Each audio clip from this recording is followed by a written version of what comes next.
Hi everybody, welcome. Namaste. It's good to be with all of you.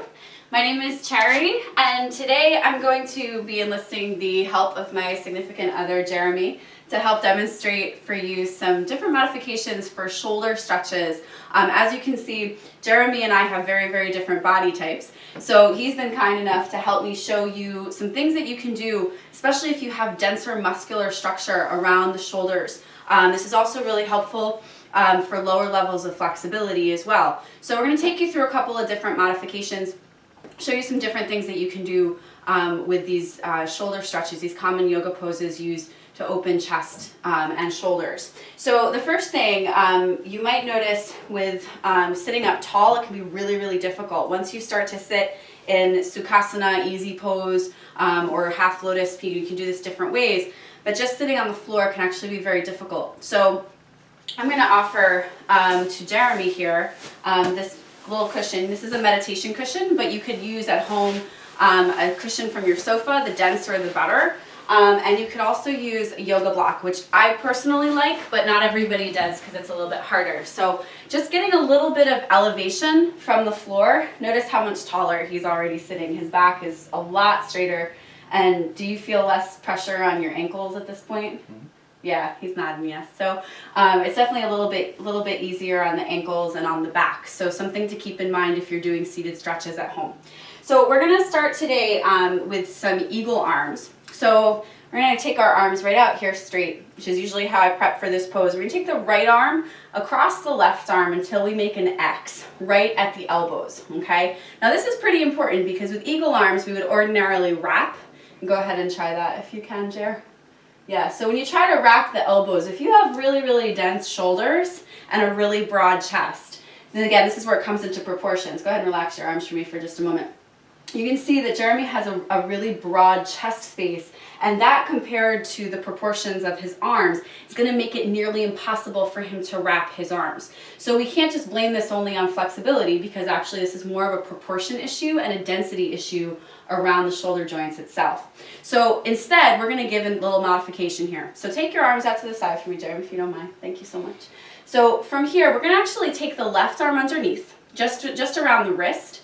And we're going to treat this right arm like a gate, okay? So go ahead and draw the right arm across the chest. Good. Now just notice here, as Jeremy does that, the tendency naturally is to hike the shoulder up nice and close to the ear, but that's actually going to get in our way. So we're going to drop the shoulder down. Can you do that again? Just show them that one more time. Yeah. So when the shoulder is lifted like that, we're getting a lot more tension here, which is actually where we want to relieve some of that tension. So relax the shoulder again. Good. Excellent. Now notice here, we want to keep the elbow pretty straight. If the elbow is straight, we'll get a little bit more of a more effective stretch behind the shoulder blade. So treating this right arm kind of like a hinge, kind of move back and forth for them like that so you can kind of see. So that right arm is staying super straight, and as we draw it over and drop the shoulder down, good. And where do you feel that, Jeremy? On the back of the shoulder. Okay, so like right around here in the shoulder blade. And how about anything in through here? A little bit through there too. Good, so we're isolating right behind the shoulder blade, getting that stretched out back there, as well as down here through the deltoid. Good, so let's release. Go ahead and come back, and let's do the other side. So left arm out, deep breath in, and then take the arm underneath. And treating this like a gate hinge, exhale, take it over the side, keep the elbow nice and straight, and relax the left shoulder away from the left ear. Notice we haven't had to do anything to the head and neck. We can breathe really comfortable. And let's go out to just to the center here.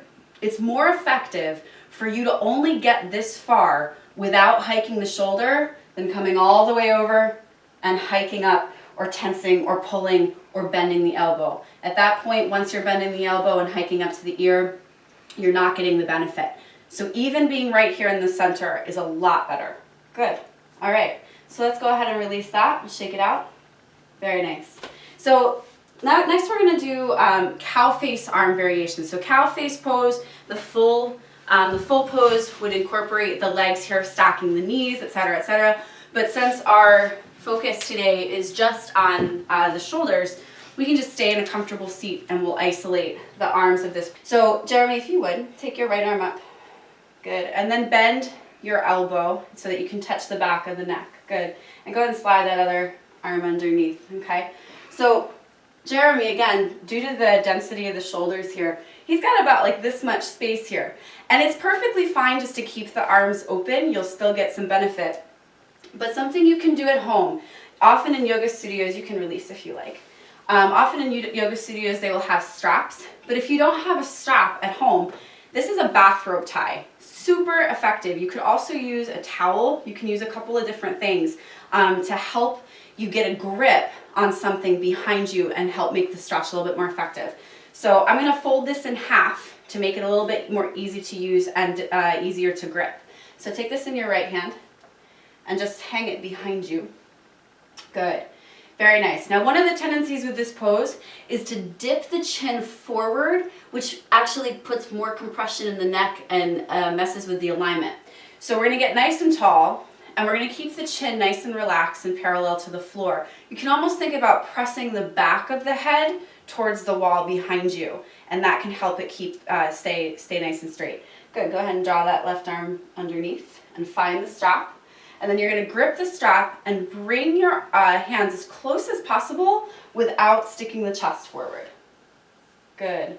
And then take deep breaths and relax. Good. Very nice. Take one more deep breath in.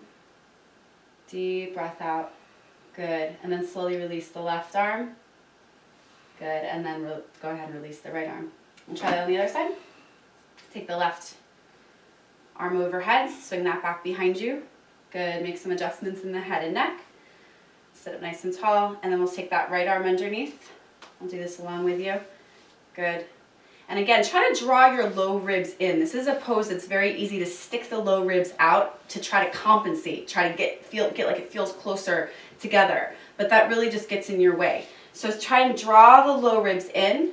Make the chin nice and level. Keep the back of the head pressing back into your hand. Take one more deep breath in. And one more deep breath out. Good. And then we'll release the right hand first.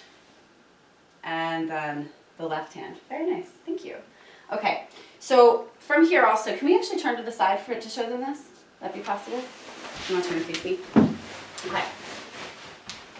So some counter stretches for this actually would be to open the chest. So we need to open shoulder blades, but we also need to open the front of the chest as well so that you get both sides of this. So we're going to take our hands behind and we're going to interlace our fingers and we're going to press the palms together as much as possible. Now from here we start to straighten the arms and squeeze the shoulder blades together. Okay, so hopefully you can see there's a pretty profound difference here. And again, check this out, right? Much broader across the chest and a lot more dense muscular structure. Good, go ahead and release that.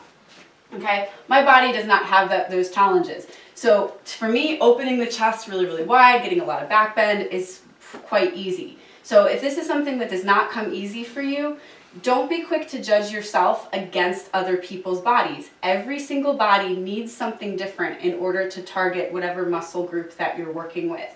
So good, so let's just do that again. Interlace your fingers. Now pretty important, a lot of times people will keep the palms open and really wrench on the body to try to make something happen here. We don't want to do that.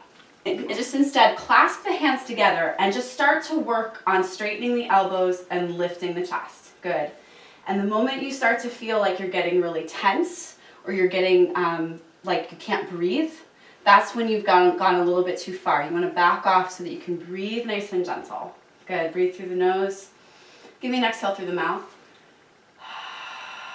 Good. One more.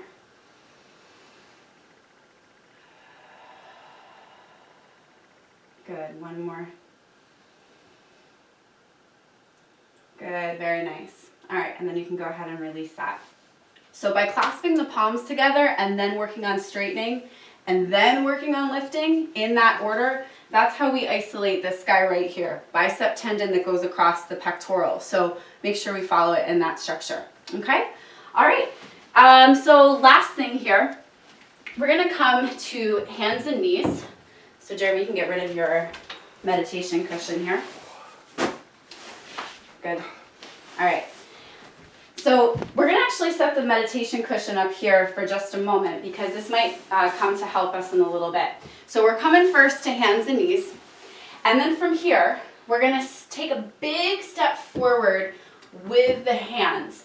Keep your hips high, but press them back just a tiny bit. And then let the forehead come down towards the floor. Good, I'm going to slide this under you just a little bit, okay? Good. So this meditation cushion, or again, whatever you have at home, if you're using a couch cushion or just a little pillow, works great. This gives a little bit of space between the head and the floor.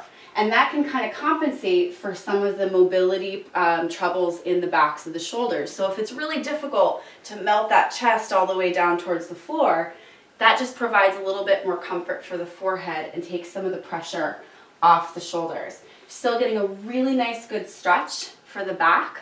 And this is a great alternative, by the way, for downward facing dog. So notice that there's no pressure right now on the wrists and the shoulders aren't bearing any weight. They're getting more mobility, and notice it's really not flexibility. The flexibility is coming actually down the pecs on the front side, but they're getting more mobility by melting the heart down. But they're not bearing any weight. So if you have shoulder issues, if you have wrist issues and down dog isn't safe for you, if you're in a flow class, for example, this is something you can use to substitute for your downward facing dogs. So something to keep in mind. Good, yeah, you can go ahead and come up. So anyway, so that's all we have for you today. Thank you so much. And thank you, Jeremy, for all of your help. We appreciate you. Namaste. Have a great day, everyone.